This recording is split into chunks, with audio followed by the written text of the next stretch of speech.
आज का जो हमारा टॉपिक है वो है myocardial action potential. Basically myocardial action potential में पढ़ने से पहले आपको पता होना चाहिए डीपोलराइजेशन जो यहाँ पे यूज़ हो रही है और रीपोलराइजेशन। जो डीपोलराइजेशन का मतलब होता है जब मेम्ब्रेन अपना क्या होगा, नेगेटिव चार्ज, जितना भी मेम्ब्रेन का नेगेटिव चार्ज है उसको लूज कर दे। नेगेटिव चार्ज लूज करने को क्या बोलते हैं, डीपोलराइजेशन। और रीपोलराइजेशन का मतलब होता है जैसे ही मेम्ब्रेन अपना जो नेगेटिव चार्ज लूज किया हुआ है उसको गेन कर ले, उसको बोलते हैं रीपोलराइजेशन। ये एक सिंगल टर्म्स आपको पता होना चाहिए जो यहाँ पे यूज हो रही है। देखिए मायोकार्डियल एक्शन पोटेंशियल की 4 फेजेस हैं। सबसे पहले हम फेज बाय फेज डिस्कस करेंगे। जो फेज 1 है, फेज 1 में बेसिकली क्या होता है, ये जी इसका जो मेम्ब्रेन जो रेस्टिंग पोटेंशियल है, रेस्टिंग मेम्ब्रेन पोटेंशियल वो बेसिकली कितना है इसका -85 मिली वोल्ट।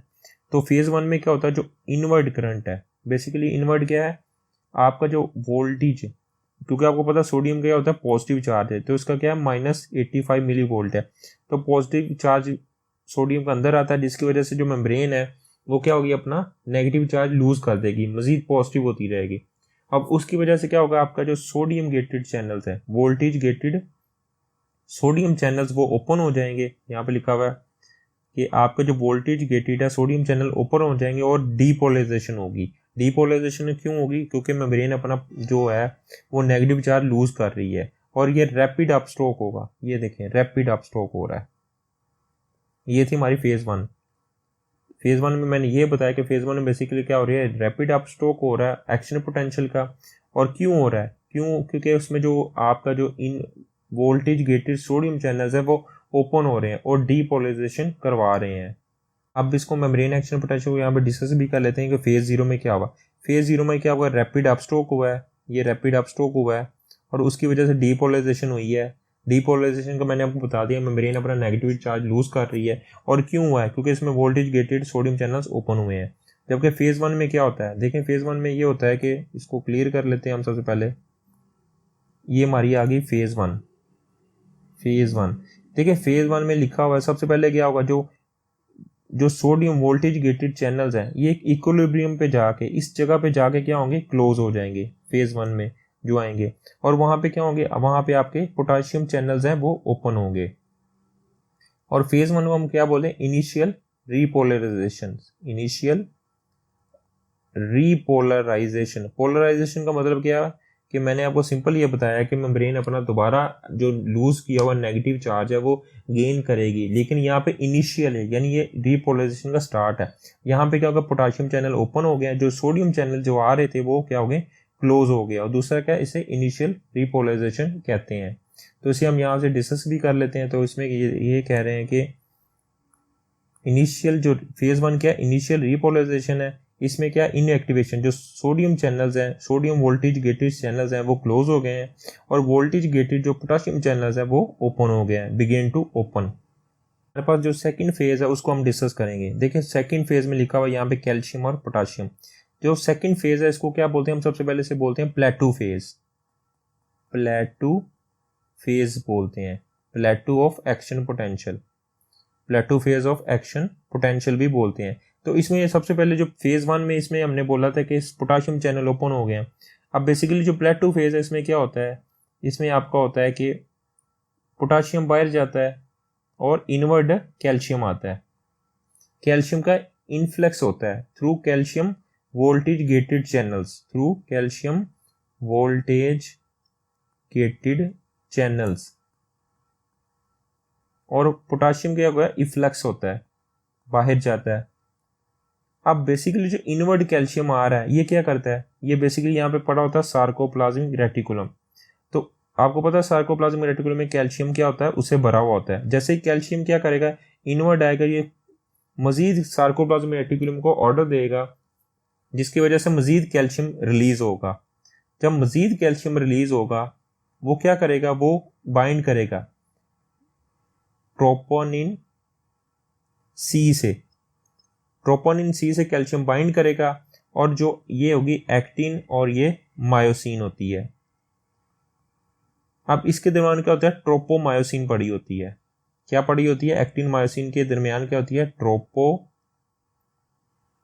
मायोसिन।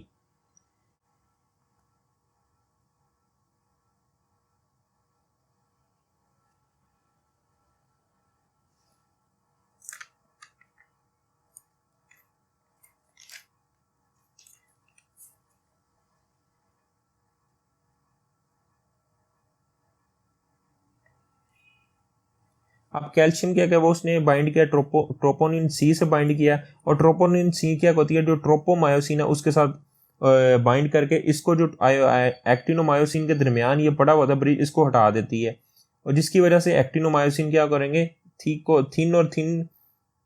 और थिन फिलामेंट्स आप पर ओवरलैप करेंगे, जिसकी वजह से क्या होगी, कार्डिक मायोसाइट है उसकी कॉन्ट्रैक्शन होगी। ये यहाँ पे नहीं लिखा हुआ लेकिन मैंने आपको बता दिया। तो बेसिकली इस फेज को हम डिस्कस करेंगे। क्या लिखा हुआ इसने, जो प्लेटू यानी फेज 2 को प्लेटू फेज कहते हैं। इसमें क्या होता है, कैल्शियम इनफ्लेक्स आता है और पोटाशियम इफ्लेक्स होता है। यानी कैल्शियम इनफ्लेक्स कैसे आ रहा है, ये voltage gated channels calcium channel की वजह से आ रहा है। उस चीज को बैलेंस कौन कर रहा है, कैल्शियम पोटाशियम इफ्लेक्स। अब जो कैल्शियम इनफ्लेक्स अंदर आ रहा है वो क्या करेगा, वो कैल्शियम को मजीद रिलीज करेगा, कहाँ से, फ्रॉम सार्कोप्लाज्मिक रेटिकुलम। और सार्कोप्लाज्मिक रेटिकुलम क्या करेगा, जो इनवर्ट कैल्शियम आया वो बाइंड करेगा किससे, ट्रोपोनिन सी से बाइंड करेगा। और ट्रोपोनिन सी क्या होगी, जो एक्टिन मायोसिन के दरमियान जो ब्रिज पे पड़ा हुआ है ट्रोपोमायोसिन, उसको हटा देगा, जिसकी वजह से एक्टिन मायोसिन एक दूसरे के ऊपर ओवरलैप करेंगे, और उसकी वजह से जो मायोसाइट्स है उसकी कॉन्ट्रैक्शन होगी। इसको क्या बोलते हैं, एक्साइटेशन कॉन्ट्रैक्शन कपलिंग बोलते हैं। हम फेज डिस्कस करेंगे, फेज 3 को डिस्कस करेंगे। अब बेसिकली क्या होता है फेज 3 में, इसको बोलते हैं, फेज 1 को हमने बोला था इनिशियल रीपोलराइजेशंस, और इसको हमने बोला था फेज 2 को प्लेटू फेज, और इसको हमने बोला रैपिड रीपोलराइजेशन। यानी रैपिड रीपोलराइजेशन क्यों हो रही है। अब देखें फेज 2 में हमने बोला था कि पोटाशियम इफ्लक्स हो रहा है, कैल्शियम अंदर आ रहा है, एक जगह पे जाके क्या होगा, ये स्टक हो जाएगा, जिसकी वजह से क्या होगा, ये जो कैल्शियम चैनल्स है फेज 3 में वो क्लोज हो जाएंगे और पोटाशियम का इफ्लक्स होता रहेगा। अब इसको नंबर 1 फेज 3 को रैपिड रिपोलराइजेशन कहते हैं, और इसकी वजह से मैसिव क्या इसमें हो रहा है, मैसिव इफ्लक्स हो रहा है पोटाशियम का, मैसिव इफ्लक्स। क्यों क्यों हो रहा है, क्योंकि ओपनिंग हो रही है, वोल्टेज गेटेड स्लो जो पोटाशियम चैनल्स है उसकी ओपनिंग की वजह से ये मैसिव इफ्लक्स हो रहा है। अब इसको यहाँ से मजीद डिस्कस करेंगे ताकि आपको मजीद समझ आ जाए। अब उसने बोला कि इसे रैपिड रिपोलराइजेशन कहते हैं, और मैसिव पोटाशियम का इफ्लक्स हो रहा है। मैसिव इफ्लक्स क्यों हो रहा है, क्योंकि जो ओपनिंग हो रही है, जो voltage gated snow delayed rectified potassium channel है उसकी ओपनिंग की वजह से मजीद कैल्शियम बाहर जा रहा है। यानी मेम्ब्रेन अपनी मजीद जो पॉजिटिव चार्ज है उसको लूज कर रही है, और किसकी तरफ आ रही है, अपने नेगेटिव चार्ज की तरफ आ रही है। और उसमें क्या होता है, जो उसमें जो कैल्शियम चैनल्स होते हैं वोल्टेज गेटेड वो क्लोज हो जाते हैं फेज 3 में।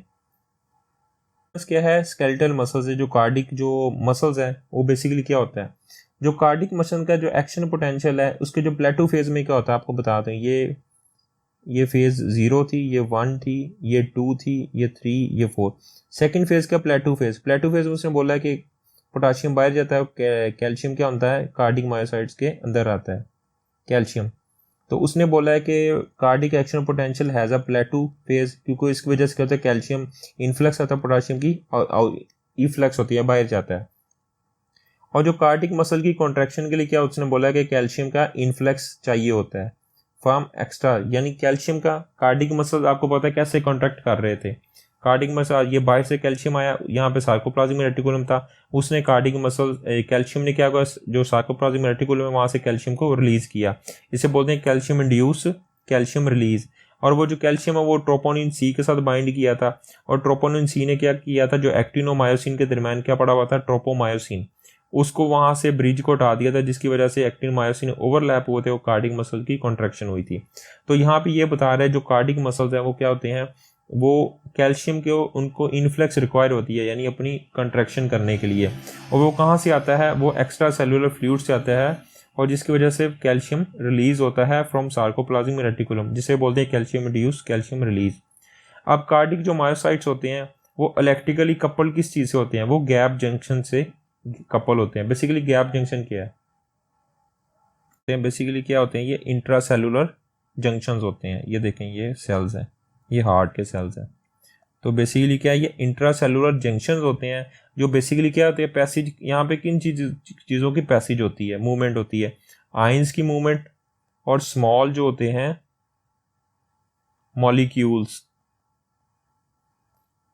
इन बिटवीन, जो सेल्स के बिटवीन क्या होती है, इन चीज़ की मूवमेंट होती है गैप थ्रू गैप जंक्शन। और ये कहाँ पे होते हैं, ये मोस्टली कहाँ पे होते हैं, हार्ट में होते हैं। तो यहाँ पे स्मॉल लाइंस और जो स्मॉल मॉलिक्यूल्स हैं उनकी मूवमेंट इन इंट्रासेलुलर जंक्शन के जरिए होती है, इसे बोलते हैं गैप जंक्शंस।